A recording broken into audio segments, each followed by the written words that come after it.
Numbers chapter 30.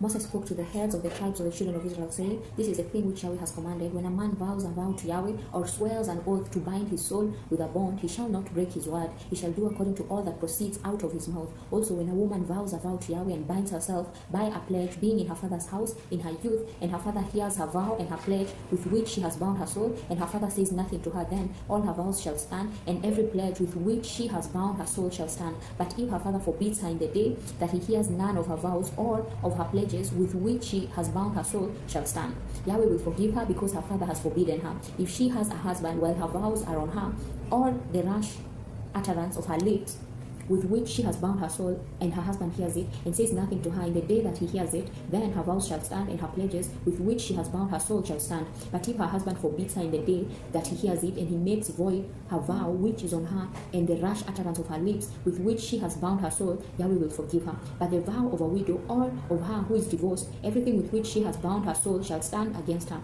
If she vowed in her husband's house, or bound her soul by a bond with an oath, and her husband heard it, and held his peace at her, and did disallow her, then all her vows shall stand, and every pledge with which she bound her soul shall stand. But if her husband made them null and void in the day that he had them, then whatever proceeded out of her lips concerning her vows, or concerning the bond of her soul, shall not stand. Her husband has made them void. Yahweh will forgive her. Every vow and every binding oath to afflict the soul, her husband may establish it, and her husband may make it void. But if her husband says nothing to her from day to day, then he establishes all her vows or all her pledges which are on her. He has established them because he said nothing to her in the day that he had them. But if he makes them null and void after he has had them, then he shall bear her iniquity. These are the statutes which Yahweh commanded Moses between a man and his wife, between a father and his daughter, being in her youth in her father's house.